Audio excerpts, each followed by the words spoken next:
이때에 우리가 무엇을 구하고 어떻게 살아야 할 것인가, 어떻게 하는 것이 제대로 가는 것인가를 생각할 때에 지금이야말로 하나님을 구하고 주님을 만나야 할 때구나, 그런 생각을 하게 됐습니다. 그러면 주님이 어떻게 우리와 함께 하시고 우리와 동행하시는가? 물론 이사야서에서부터 쭉 임마누엘, 하나님이 우리 가운데 함께 하신다, 가장 복된 것은 하나님이 우리 가운데 함께 하시는 것을 말씀하셨는데, 정말 하나님은 지금도 함께 하시나 하는 질문이에요. 그래서 저는 요한일서 4장 13절에 그의 성령을 우리에게 주심으로 우리가 그 안에 거하고 그가 우리 안에 거하시는 줄 아느니라. 즉 하나님이 요즘에 우리에게 오시는 것은 여러 방편이 있겠지만 그의 성령을 주심으로 우리 안에 거하시고, 또 하나는 말씀으로 우리 안에 거하신 줄 믿습니다. 지금 이 여러 난관이 있는데 저는 사실 이 질병보다 훨씬 더 무서운 일이 있음을 우리가 직감할 수 있어요. 그게 뭐냐면 경제적 위기가 온다는 거예요. 모든 소통이 끊겼잖아요. 그러다 보니까 국제선이 다 끊겼고 우리끼리도 다 선이 익어서 이제는 만남이 끊어졌습니다. 만남이 없다는 것은 모든 소통의 문이 닫혔다는 것인데, 그렇기 됨으로 인해서 이 땅에는 무서운 재앙이 오죠. 경제는 소통인데 이 소통이 막히면 모든 게 마비되는 거죠. 지금은 우리가 질병을 두려워해서 마스크를 쓰고 다중을 피하고 소독을 하고 다니지만, 조만간에 경제적 위기가 덮쳐오면 걷잡을 수 없이 큰 환란이 올 겁니다. 그래서 이때를 대비해서 저는 생각해요. 어떠한 일이 있을지라도 우리 하나님의 사람들은 이때를 대비하는 사람이 되면 좋겠는데, 하나님을 만날 만한 때가 지금 아니겠는가? 이 위기를 벗어날 수 있는 것은 우리의 믿음 아니겠는가? 이 생각을 하게 됐습니다. 성도들이 어떤 위기가 온다 할지라도 하지 말아야 할 것이 있어요. 불신입니다. 하나님에 대한 불신은 가졌으면 안 됩니다. 사람에 대해서 불신 갖는 것도 재앙입니다. 왜냐하면 불신도 하면 심판이 따라오기 때문에요. 또 하나는 원망과 불평은 죽음이 올지라도 하지 말아야 된다. 이건 어디서 오냐? 은혜가 사라지면 원망이 살아납니다. 그리고 저주의 문이 열리게 돼 있어요. 또 한편 두려움과 근심과 걱정은 결코 할 일이 아니다. 이건 스스로 자멸하는 길이다. 그래서 이 어려울수록 우리는 더욱더 감사해야 되고 더욱더 믿음으로 일어서야 될 줄로 믿습니다. 어디에서 어떤 상황이 오든 간에 여러분, 감사는 능력이에요. 그리고 두려움과 근심, 걱정을 우리가 가질 필요가 없어요. 왜냐하면 하나님은 전능하시니까.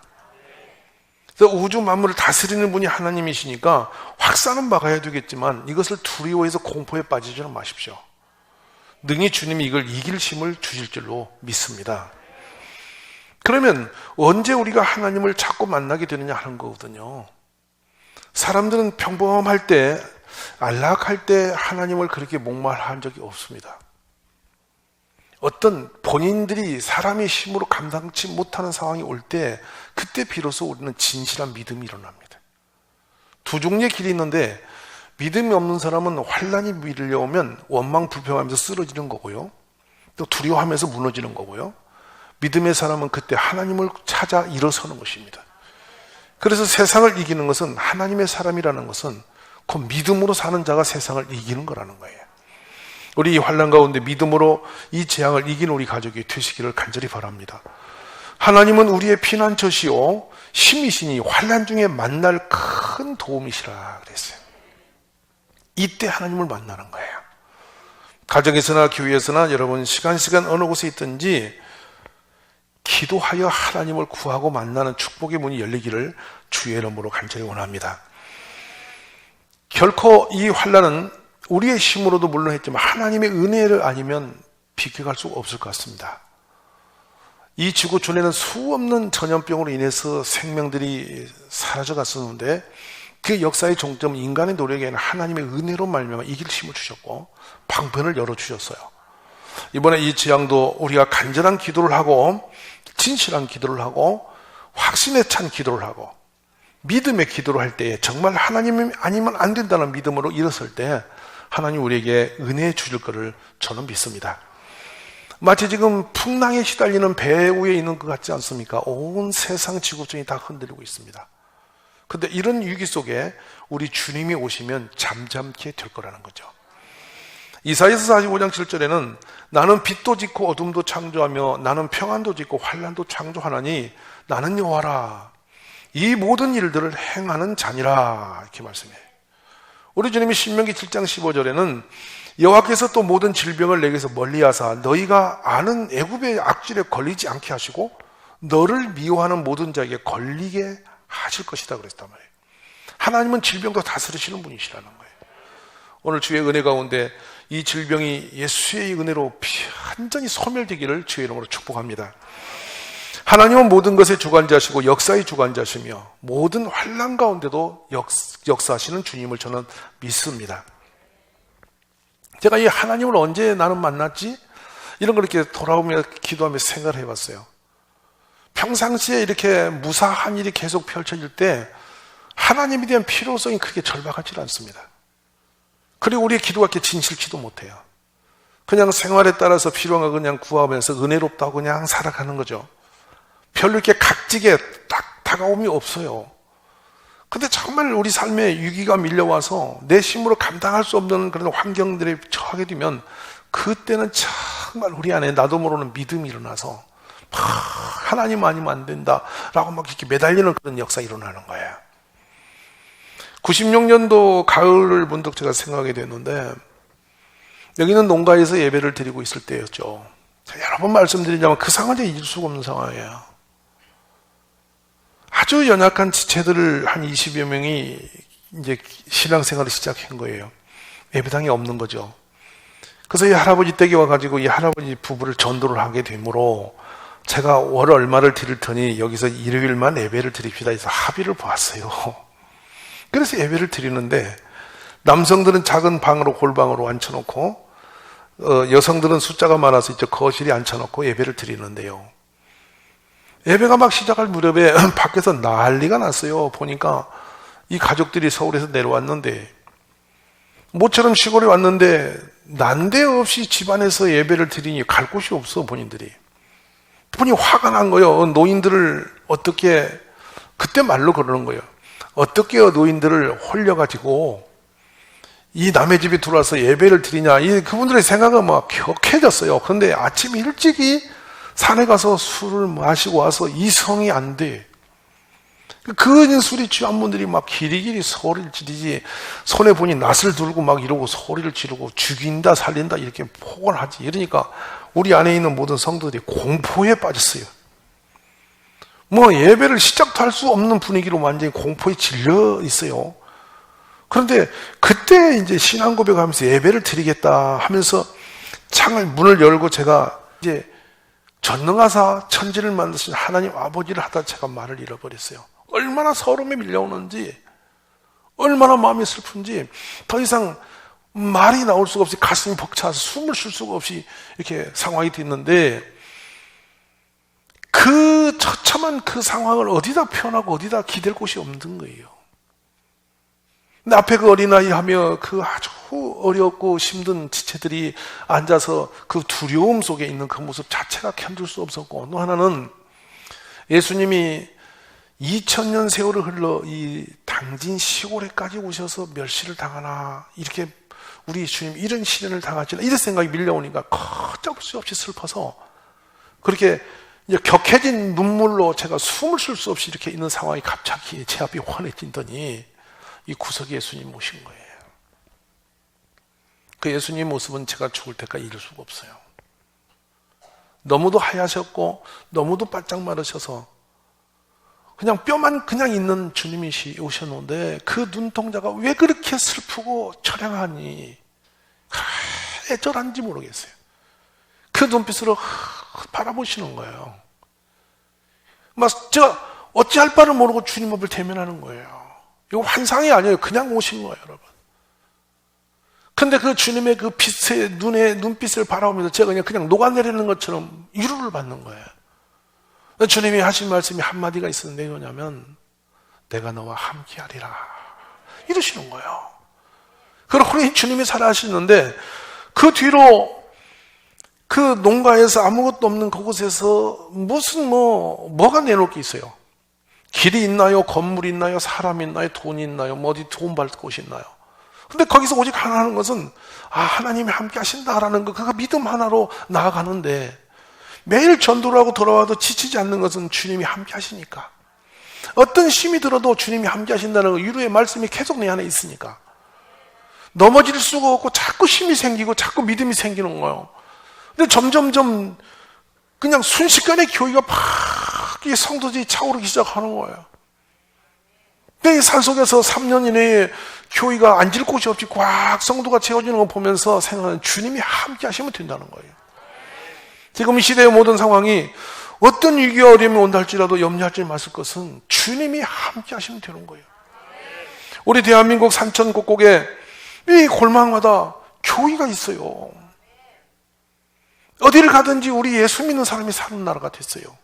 저는 그래서 이 땅에 희망이 있다고 저는 믿습니다. 세상 방법도 물론 급히 가는 게 좋지만 지금이야말로 급히 주님을 구하고 차지할 때다. 우리 모두 주님을 간절히 찾는 축복의 가정들이 되시기를 완전히 원합니다. 제가 주님을 함께하고 주님을 만난 분들의 역사를 쭉 창세기부터 훑어보니 아브라함도 주님이 함께한 사람이고, 이삭도 주님이 함께한 사람이고, 야곱도 함께한 사람이고, 요셉도 함께한 사람이고, 모세도 함께한 사람이요, 또 노아도 함께한 사람이요, 여러분 여호수아도 함께한 사람이에요.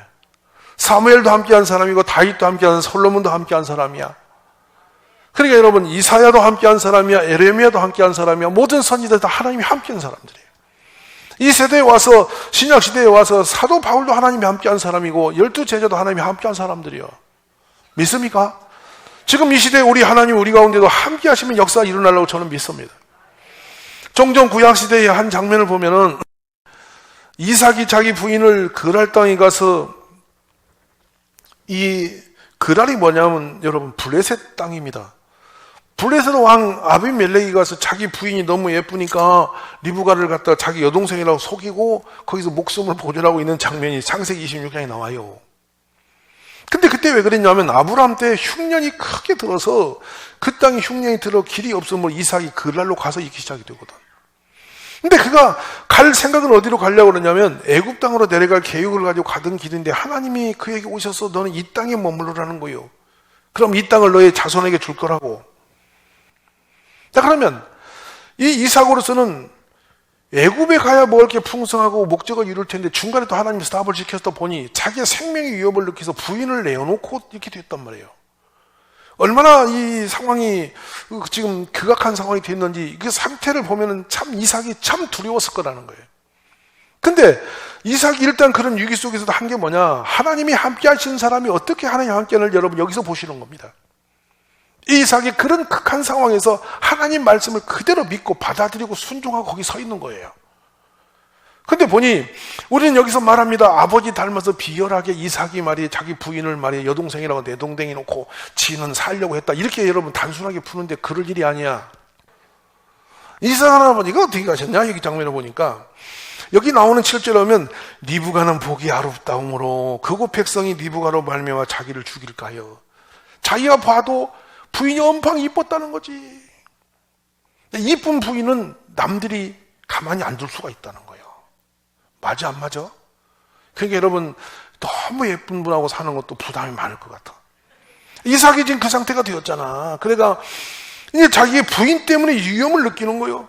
그러니까 동네 소문을 내기를 이 리브가는 내 여동생이라고 이러고 이제 자기가 살 길을 찾으면서도 왜 그랬을까 생각하면 이 땅에 머물러야 하나님이 복 주신다는 그 믿음을 하나 붙들고 서 있는 거거든요.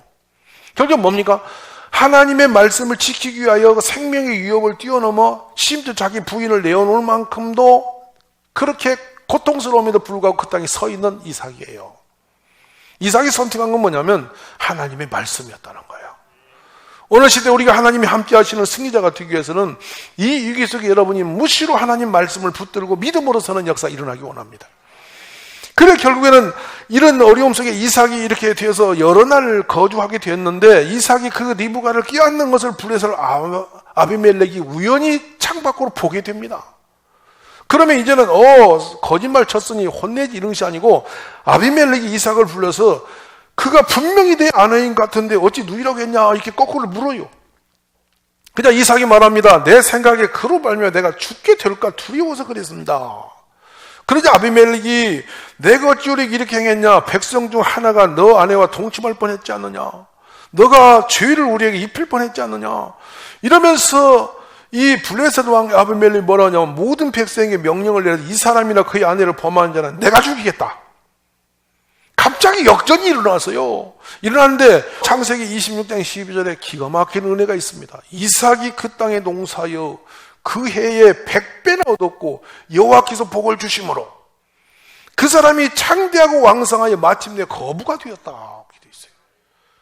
이 메마른 땅에 가서 희망이 없어서 희망을 찾아가다 하나님 말씀이 붙잡혀서 어려움을 겪고 있었는데 거기서 복이 맺다는 거예요.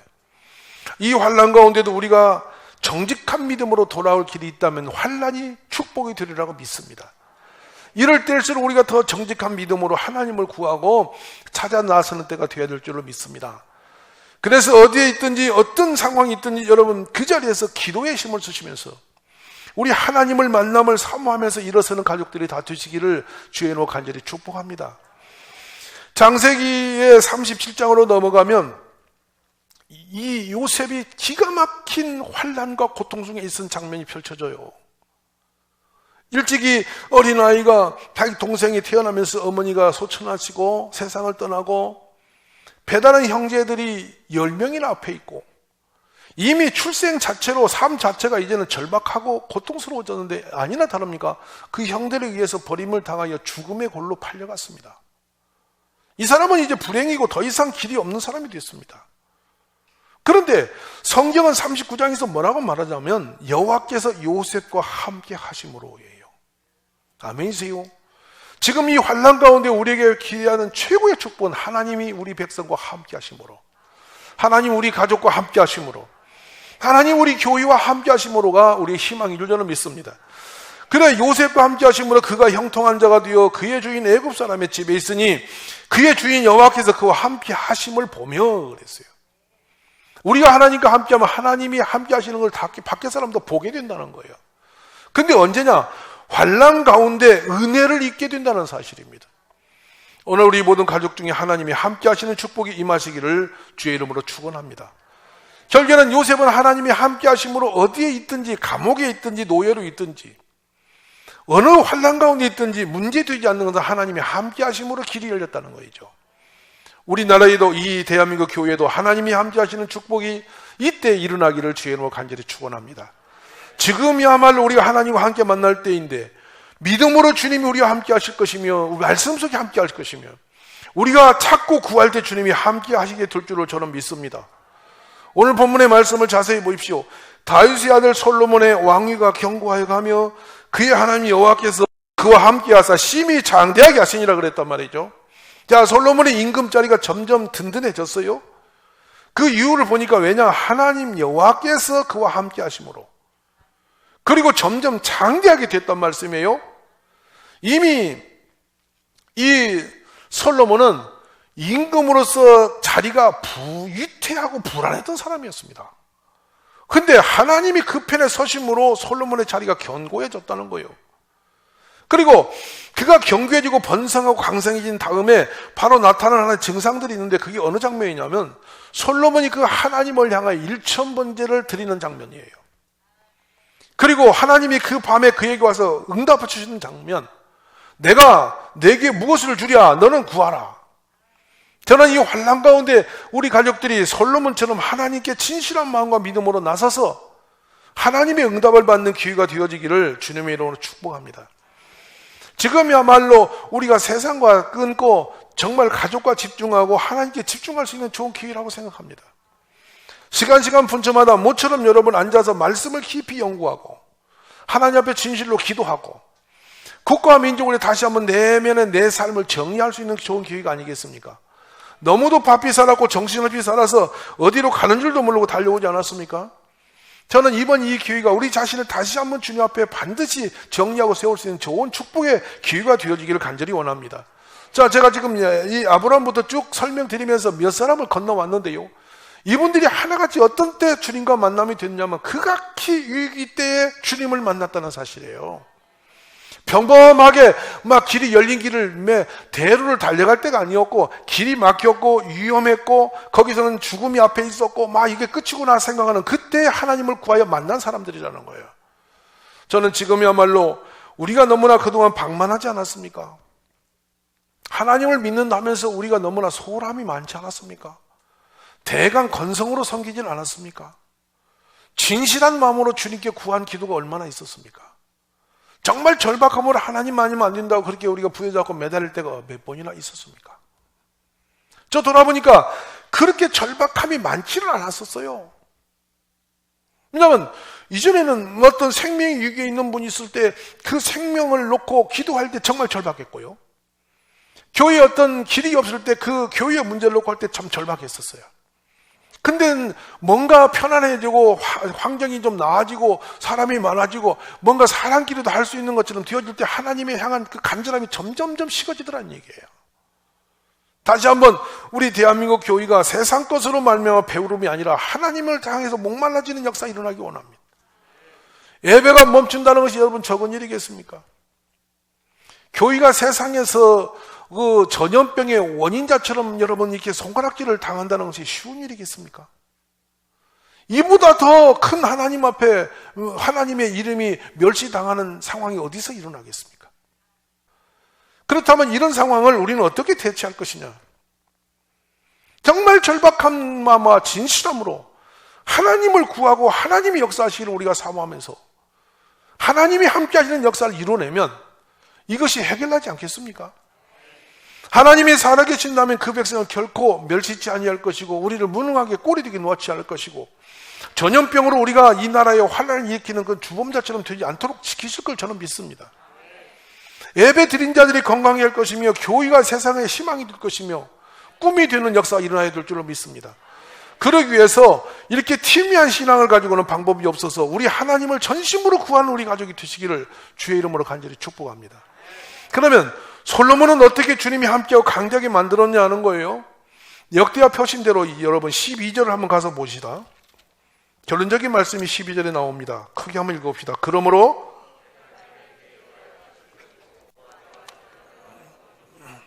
너 전에 왕들도 이런 일이 없었거니와 너의 후에도 이런 일이 없으리라 하시니라. 할렐루야. 솔로몬에게는 지상의 어떤 사람도 구하지 못하고 누리지 못한 그 기적 같은 일이 일어났음을 선언하신 장면이에요. 이전에도 이후에도 너 같은 사람 없을 거다. 근데 왜 그랬냐면 솔로몬이 그 절박한 가운데 구한 것이 다른 목적이 아니고 오직 하나님이 주신 사명을 감당하기 위하여 구한 기도입니다. 자신의 부와 재물과 안식과 임금의 권세 이런 걸 구하지 않고 오직 하나님이 맡긴 이 백성을 제가 어떻게 감당할 수 있겠습니까? 저에게 하나님이 주신 사명을 감당할 만한 지혜와 은혜를 주세요. 이것을 솔로몬이 기도 제목 1번으로 들고 섰단 말이죠. 자, 무슨 말씀입니까? 먼저 그의 나라와 그의 의의 의를 구하라. 그리하면 이 모든 것을 너에게 더하시리라. 할렐루야. 바로 이 말씀대로 솔로몬은 하나님이 주신 그 사명을 잘 감당할 힘과 지혜를 달라고 구했더니 하나님께서 그가 구하지 않은 그 부와 재물과 영광도 마음껏 부어주셨다는 것이죠. 저는 지금 이 시대에 우리가 구할 기도가 먼저 하나님의 나라입니다. 하나님의 뜻을 이 땅에 편만히 펼 수 있도록 주님이여 살아계신 하나님의 표적이 증거로 나타나는 교회, 사도행전같이 살아있는 하나님 역사가 있는 교회가 될 수 있도록 저희를 도와주세요. 이렇게 기도함이 있기를 간절히 원합니다. 병든 자를 할지라도 교회에서 나음이 있어야 할 거 아닙니까? 이게 전염의 오염의 도구가 되는 게 아니라 교회에서 병이 낫는 일이 일어나야 할 거 아닙니까? 우리가 기도했더니 질병이 물러간다는 거 아니겠습니까? 이런 역사를 일으키는 교회가 될 수 있도록 함께 힘을 내서 하나님을 구하고 일어서는 우리 가족이 다 되시기를 주님의 이름으로 간절히 축복합니다. 틈틈이 기도하십시오. 아, 예배가 요때였구나. 아, 이거 안 드리니까 참 편하구나. 아닙니다, 여러분. 야, 이 시간에 기도하자. 이 시간에 하나님을 만나자. 우리 모든 가족들이 그와 같이 힘써 하나님을 구하고 만나는 하나님이 함께하는 축복의 가족이 되시기를 간절히 축원합니다.